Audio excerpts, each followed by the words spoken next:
오늘 하나님께서 우리에게 주신 말씀 우리 함께 보도록 하겠습니다. 오늘은 잠언 4장 23절 우리 한 절만 우리 함께 보겠습니다. 잠언 4장 23절의 말씀입니다. 잠언 4장 23절입니다.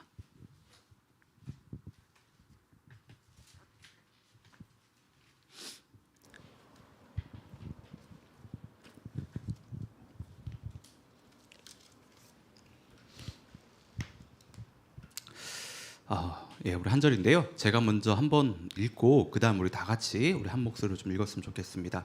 4장 23절입니다. 모든 지킬 만한 것 중에 더욱 네 마음을 지키라. 생명의 근원이 이에서 남이니라. 다 함께 읽겠습니다.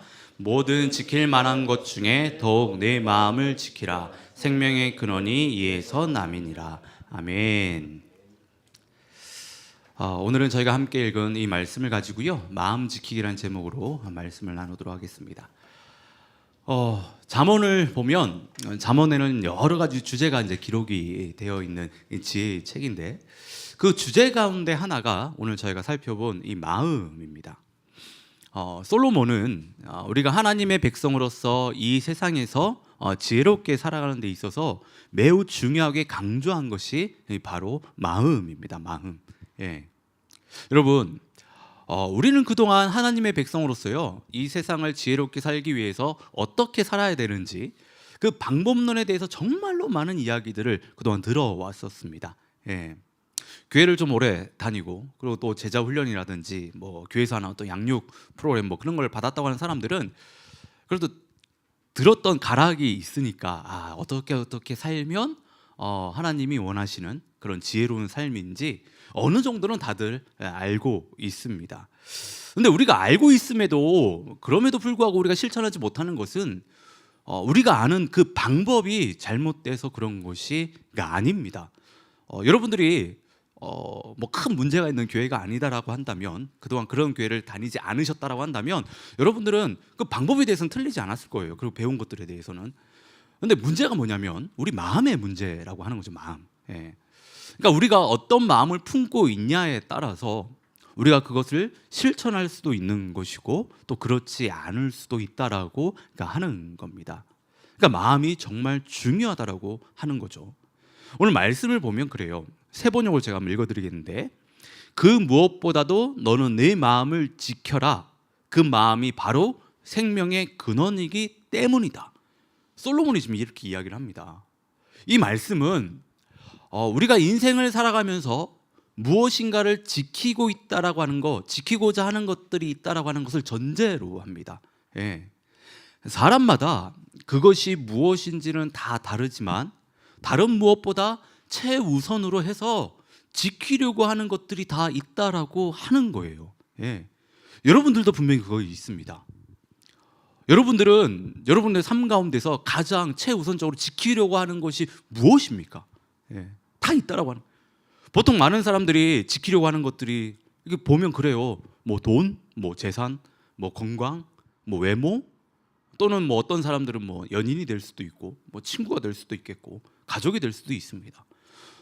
그리고 어떤 사람들은 뭐 취미나 아니면 뭐 음악이 될 수도 있습니다. 제가 이제 결혼 공부를 이제 청년들을 뭐 이렇게 막 시키고 또 그동안 많이 이렇게 시켰는데, 한 친구가 이제 그러더라고요. 제가 이제 그런 질문을 하거든요. 결혼하는 친구들에게 배우자가 이것만큼은 좀 양보해 줬으면 좋겠다, 이것만큼은 꼭 좀 배려해 줬으면 좋겠다라고 하는 거에 뭐가 있냐라고 이렇게 물어봤었을 때 한 친구가 그런 이야기를 하더라고요. 한 달에 한 번은 내 마음대로 좀 놀게 해줬으면 좋겠다라고.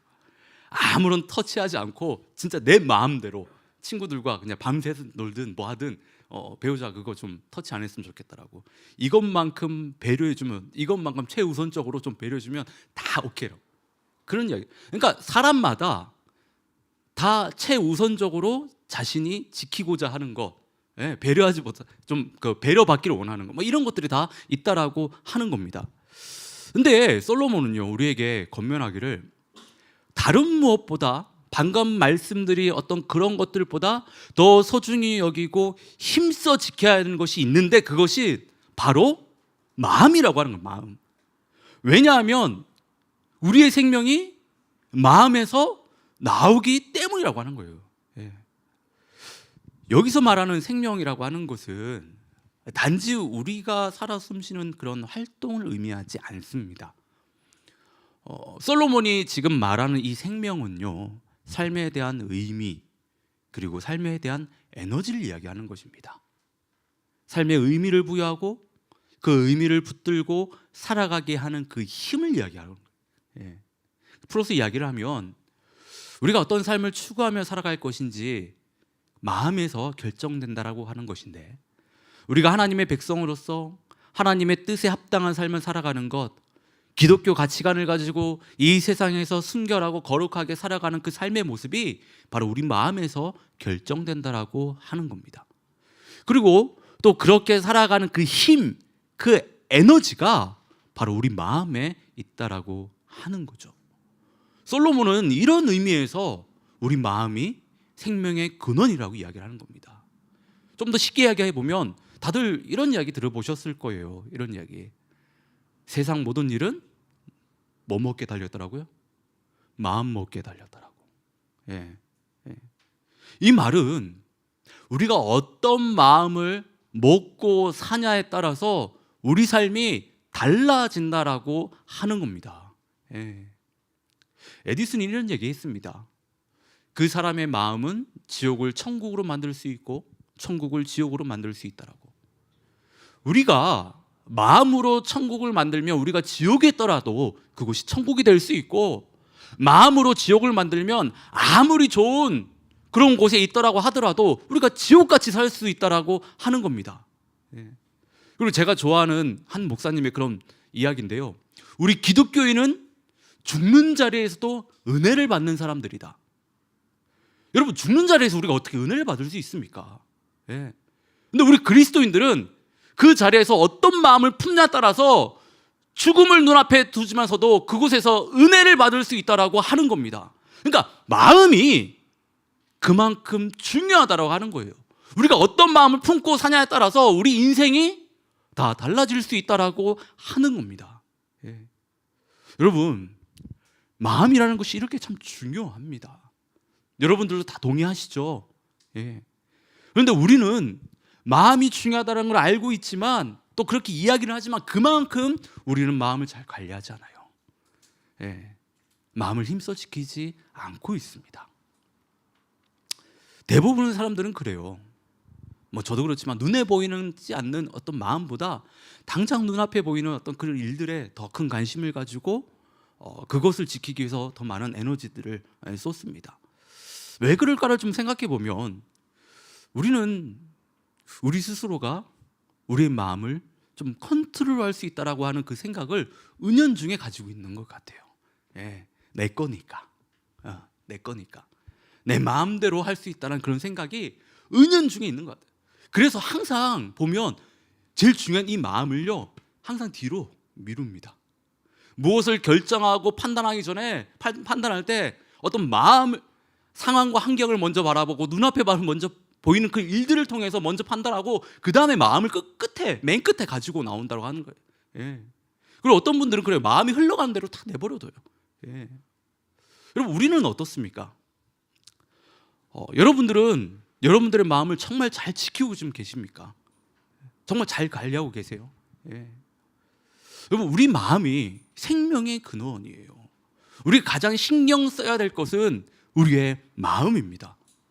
우리는 이것을 잊으면 안 됩니다. 우리가 어떤 마음을 먹고 사냐에 따라, 우리 마음 가운데 무엇이 들어있는지에 따라 우리의 삶의 모습이 완전히 달라집니다. 우리 인생이 달라져요. 예수님도 이 부분에 대해서 분명히 말씀하셨습니다.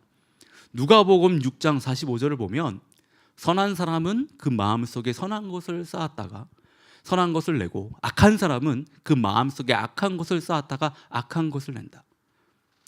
그러니까 사람의 마음은 창고와 같다라고 하는 거예요. 그래서 그 안에 어떤 것으로 채워져 있냐에 따라 그 사람의 행동이 달라지고, 그 사람의 말이 달라지고, 그 사람의 생각이 다 달라진다라고 하는 겁니다.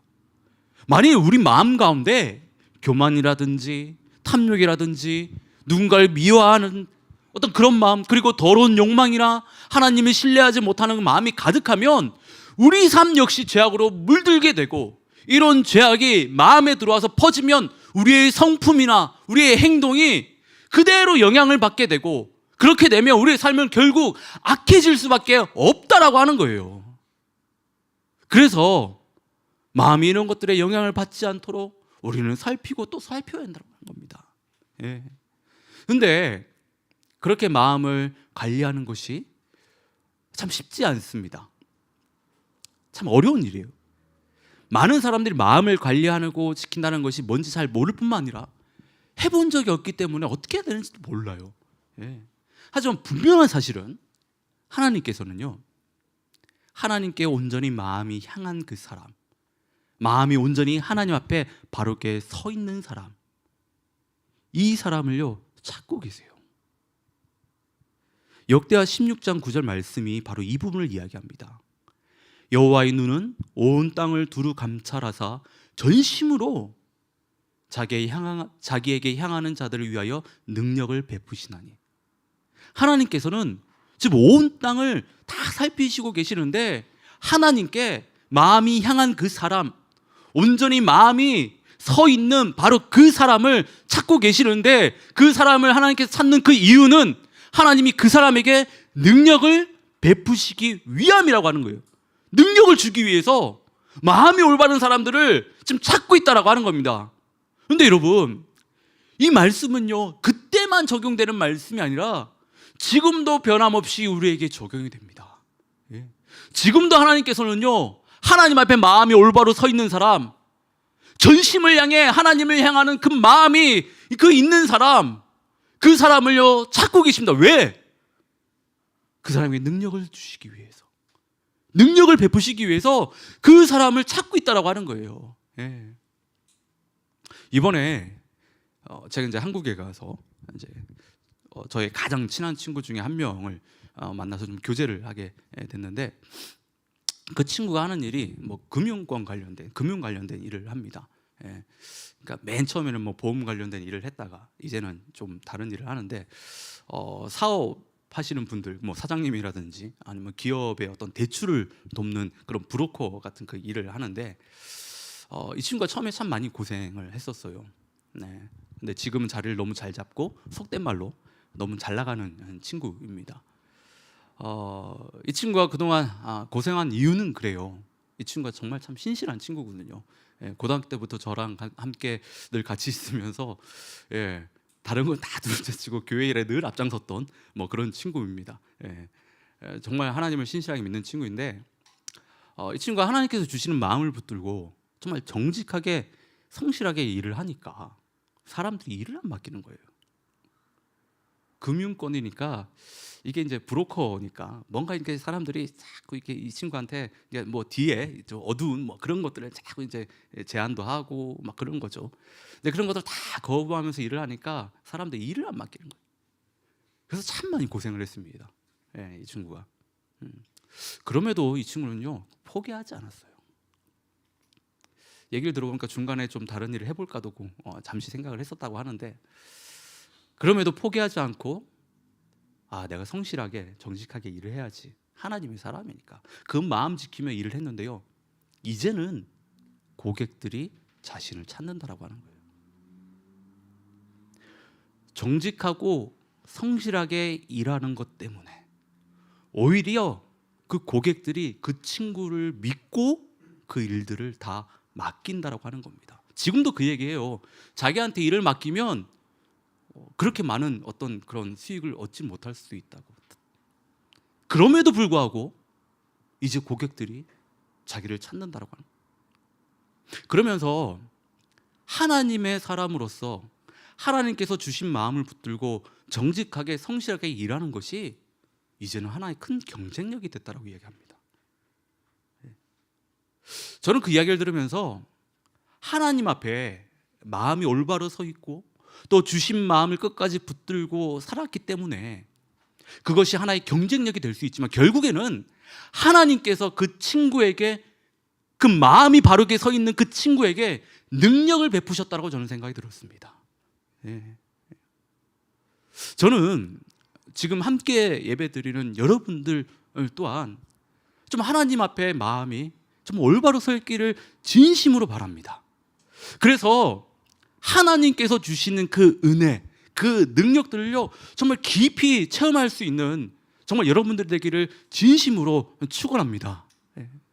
자, 그러면 마음을 지킨다는 것은 무엇인가 하는 의문을 저희가 가질 수 있는데, 우리 그리스도인들에게 있어서 마음을 지킨다는 것은 우리 마음이 하나님께 향하는 것을 말하는데요.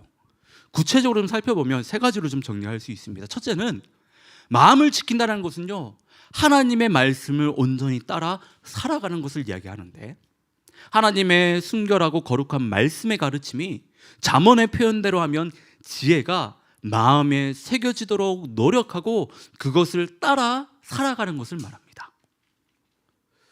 우리는 한 주를 살아가면서 오늘과 같은 그 예배를 통해, 그리고 둥지 모임과 또 개인 묵상, 그리고 다양한 채널을 통해 말씀을 정말 많이 접합니다. 하지만 그 말씀을 듣고 나눔에도 불구하고 우리 마음에 말씀이 새겨지지 않고 또 행동으로 실천되지 않는 것은 우리 마음에 문제가 있기 때문인데요. 저희가 듣고 나눴던 말씀을 어떻게든 실천하라고 하는 그 삶의 태도, 그 모습, 그리고 의지가 마음을 지키는 거예요. 어떻게든 내가 이 말씀을 가지고 좀 살아보겠다 하는 그 태도, 그 모습, 그 의지가 바로 마음을 지키는 일이라고 하는 것입니다. 그 둘째는, 마음을 지킨다는 것은 하나님을 대적하는 모든 것을요 멀리하는 거예요. 멀리하는. 하나님을 믿기 전 우리 마음은 무엇보다도 거짓되고 악했습니다. 이는 악한 본성을 지닌 육신이 그 마음을 지배하고 있었기 때문이에요. 근데 이 육신의 본성은 하나님을 믿는다고 해서 다 사라지지 않습니다. 우리가 하나님을 믿음으로 인해 그때부터 우리 안에는요 두 가지의 성품이 자리하게 되는데, 하나는 옛 성품, 옛 본성이고, 다른 하나는요 하나님을 믿음으로 인해 우리 안에 새로운 성품이 자리하게 돼요. 그리고 계속해서 우리 안에는요 이 두 가지 성품이 충돌하게 되는데, 이에 대해서 바울이 이런 고백을 했잖아요. 로마서 7장 24절에 보면, 오라 나는 공고한 사람이로다. 이 사망의 몸에서 누가 나를 건져내랴. 좀 다른 버전을 읽어드리면, 나는 비참한 사람입니다. 누가 이 죽음의 몸에서 나를 건져주겠습니까? 그러니까 바울은 하나님의 말씀에 순종하여 하나님의 말씀을 지키고 살아가고 싶은데, 자신 안에 보면 자꾸 옛자가, 옛 모습이 드러난다고 하는 거예요. 미치겠다고 하는 겁니다. 이것 때문에 너무 힘들다고 하는 거예요. 이 갈등 때문에 너무 고통스럽다고 하는 거예요. 그래서 자신은 공고한 사람이라고, 나는 비참한 사람이라고 이런 고백을 하는 거예요. 이런 고백을.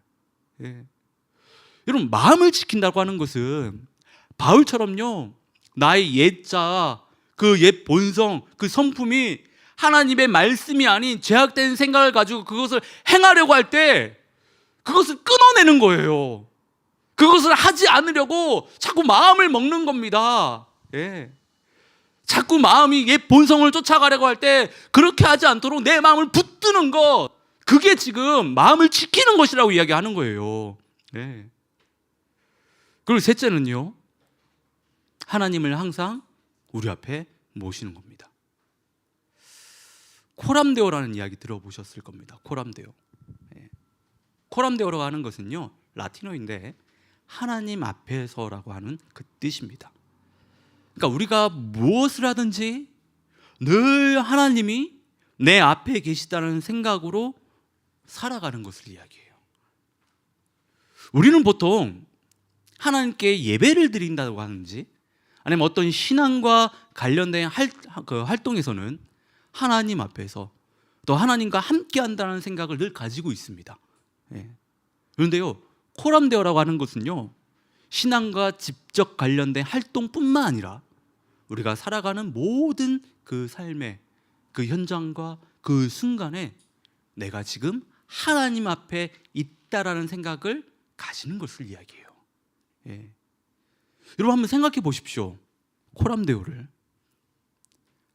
하나님이 내 앞에 계시다고 한다면 우리의 마음과 생각이요 틀려집니다. 하나님이 지금 내 앞에서 내가 하는 모든 상황들, 그 생각, 그것들을 다 지금 보고 계신다라고 한다면 우리의 마음과 생각이 흐트러지지 않습니다. 그리고 어떤 일도 대충 하지 않아요. 하나님은 내 앞에서 나를 보고 계시기 때문에 무슨 일이든 간에 최선을 다하려고 하고, 악한 생각과 악한 마음이 들어오려고 할 때도 그것을 다 끊어내려고 노력을 한다고 하는 거예요. 마음가짐이요 완전히 틀려집니다. 예. 지금까지 마음을 지키는 것이 무엇인지에 대해서 저희가 지금 세 가지를 살펴봤는데, 하나는 하나님의 말씀을 실천하며 살아가는 것이고, 다른 하나는 하나님을 대적하는 모든 것을요 멀리하는 것입니다. 그리고 마지막은 하나님을 항상 내 앞에 계시다는 그 생각을 가지고 살아가는 것을 이야기해요. 예. 그런데 우리 마음을 지키는 이 일은요, 마음을 지키는 일이 뭔지 안다라고 해서 그냥 되는 것이 아닙니다. 마음을 지키기 위해서는 반드시 노력이 필요해요. 반드시 노력이 필요합니다. 그냥 되어지는 것이 아닙니다. 예. 그럼 우리가 어떤 노력이 필요하냐면, 첫째는 그래요. 우리 온 마음을 하나님께 드리려는 그 노력이 있어야 된다고 하는 겁니다. 우리 온 마음을 하나님께 드리려는 그 노력. 잠언 23장 26절을 보면 내 아들아 네 마음을 내게 주어라라고 이야기하는데요, 하나님께서 요구하시는 것은 우리의 온 마음입니다. 우리가 하나님께 다른 무엇인가를 다 드려도 우리의 온 마음을 드리지 않으면요, 하나님은 절대로 그것을 기뻐 받으시지 않습니다. 우리가 아무리 예배의 자리로 나와서 찬양하고 기도하고 또 말씀을 듣는다고 해도, 많은 헌금을 하나님 앞에 내어드린다고 해도 우리의 온 마음, 전심을 드리지 않으면요, 하나님은 그것을요 기뻐 받으시지 않습니다. 우리 모두 아는 것처럼 유대인들 중에 바리새인들이 예수님께 제일 심한 욕을 얻어먹었습니다. 그들이 그렇게 욕을 먹은 그 이유는 그래요. 외식하는 자들이었기 때문에. 외식하는 자들. 예. 그러니까 외식이라고 하는 것은요, 겉으로 보여지는 모습과 실제 모습이 다른 것을 이야기하는데, 이 외식의 그 원어의 의미를 보면 연기하다라는 의미가 있습니다. 연기하다. 배우처럼 연기하는 거.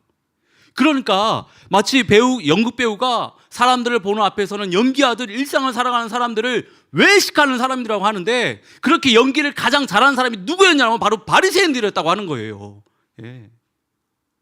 여러분, 우리 하나님은 겉에 보여지는 모습을 통해서 그 사람의 됨됨이를 보지 않습니다.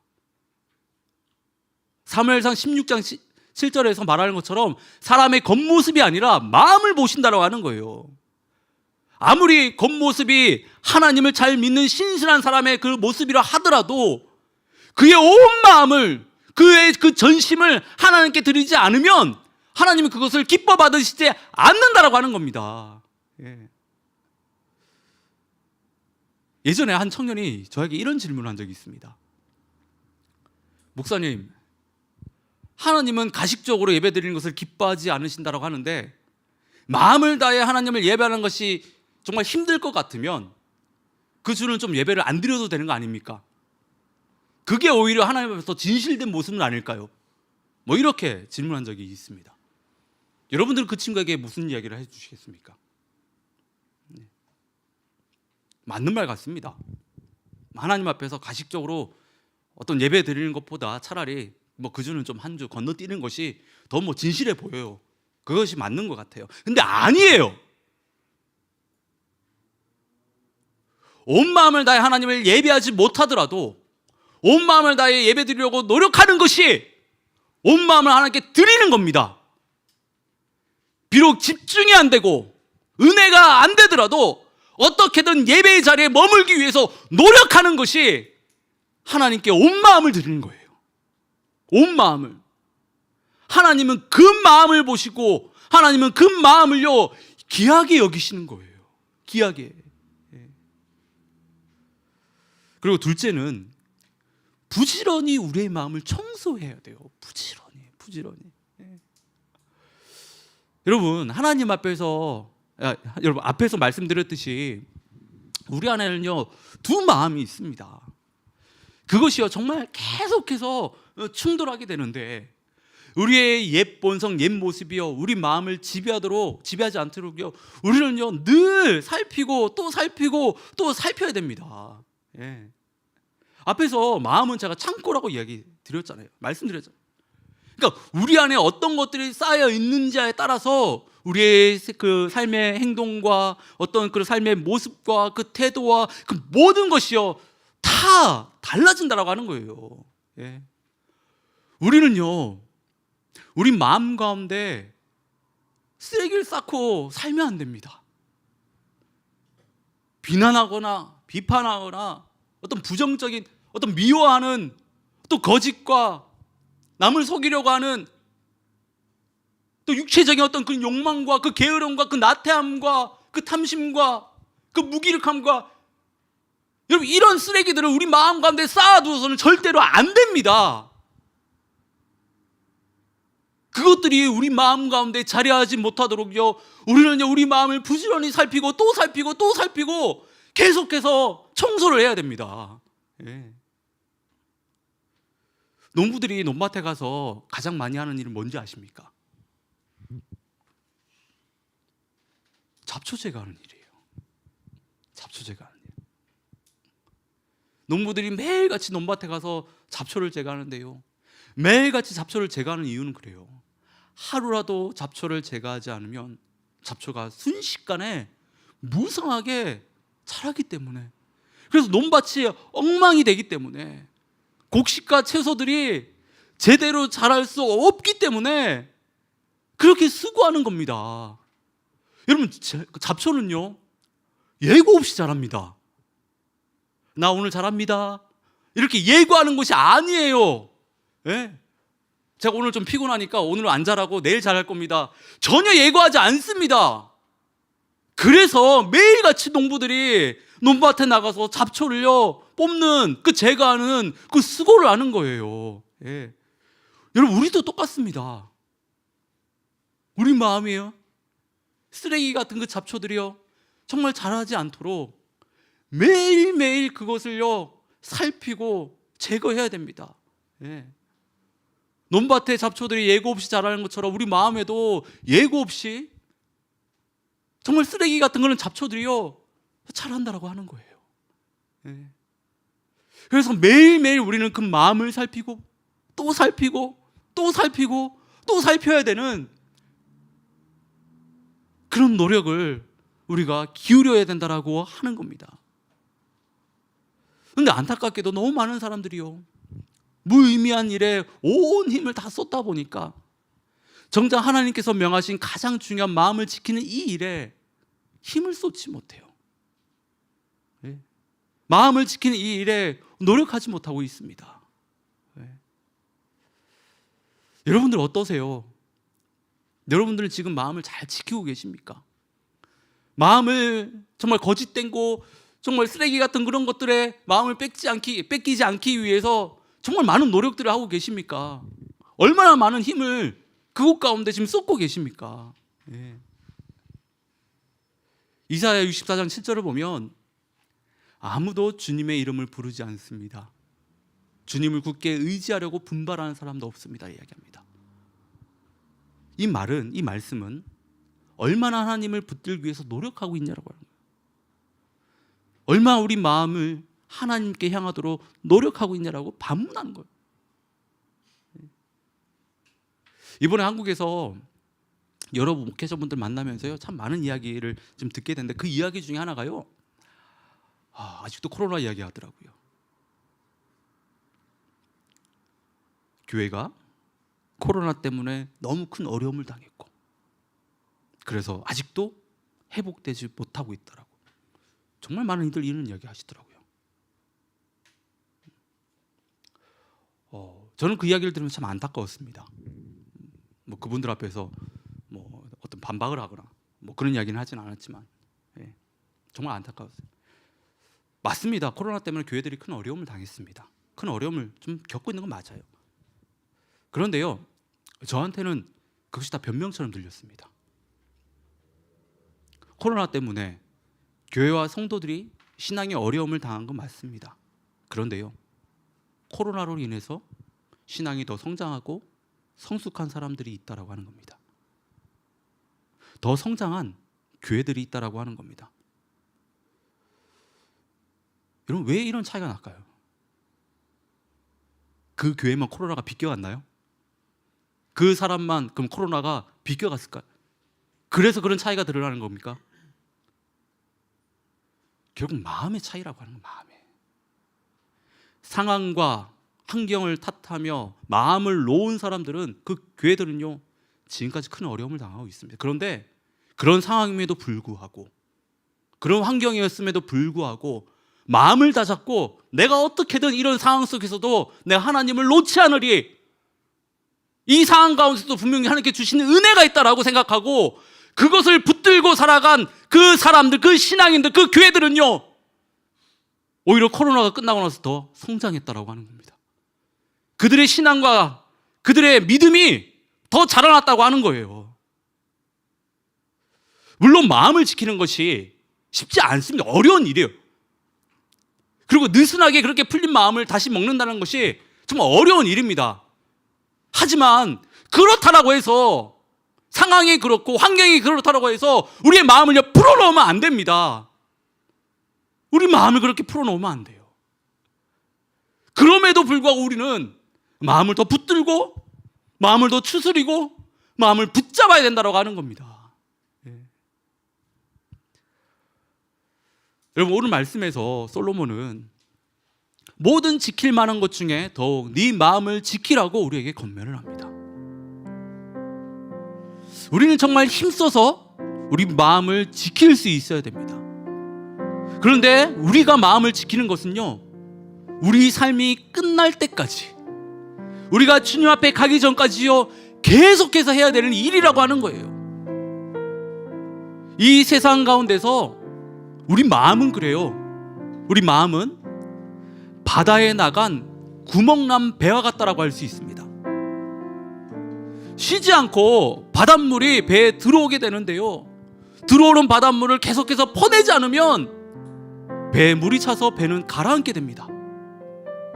이는 힘들다라고, 어렵다라고 포기할 수 있는 일이 아니에요. 포기하는 즉시, 내가 내려놓는 그 즉시 우리 마음은 세상 가운데 가라앉게 됩니다. 세상의 것들로 가득하게 된다고 하는 겁니다. 우리가 하나님의 자녀로 살아가는 이상, 여러분, 우리는요, 마음을 계속해서 지켜야 됩니다. 세상 것들이 들어오면 물을 계속해서 퍼나가야 돼요. 퍼나가야 된다. 멈추면 안 됩니다. 이스라엘이 이집트를 탈출하고요, 아말렉과 전투를 하는데, 그때 모세가 손을 들면 이스라엘이요, 싸움에서 이기고 손을 내리면 싸움에서 밀렸습니다. 이처럼 우리는 우리의 마음을 지키는 일 가운데 한 시름도 놓으면 안 된다고 하는 거예요. 한 시름. 요즘 정말 많은 신앙인들의 신앙이 무너져 내리는 것을 보는데요, 앞에서 말씀드렸듯이 마음을 놓았기 때문이에요. 여러분, 마음을 지키십시오. 마음을 지키세요. 지금 여러분들이 상황하고 다 있는 그 삶의 그 자리에서, 그 현장에서 마음을 지키십시오. 마음을 하나님께 향하도록 할 수 있기를 진심으로 바랍니다. 마지막으로 존 프라벨 목사님의 말씀을 좀 여러분들에게 좀 전하면, 모든 상황에서 마음을 바르게 관리하고 지키는 것은, 모든 상황에서 마음을 바르게 관리하고 지키는 것은 성도의 가장 위대한 일이다. 하나님께 다른 무엇으로 영광을 돌리고 섬기기 이전에 우리 자신의 마음을 잘 살피고 지켜야 돼요. 그것이 프라벨 목사님이 말한 것처럼 하나님이 가장 원하시는 일이고, 하나님을 믿는 성도가 하나님을 향해 할 수 있는 가장 위대한 일이라고 하는 겁니다. 이 위대한 일을 저와 여러분들의 삶 가운데 정말 매일같이 할 수 있기를 진심으로 축원합니다. 그래서 마음을 지킴으로 인해 오는 정말 많은 그런 그 축복들과 은혜들을 다 경험하는 우리 모두가 되기를 진심으로 축원합니다.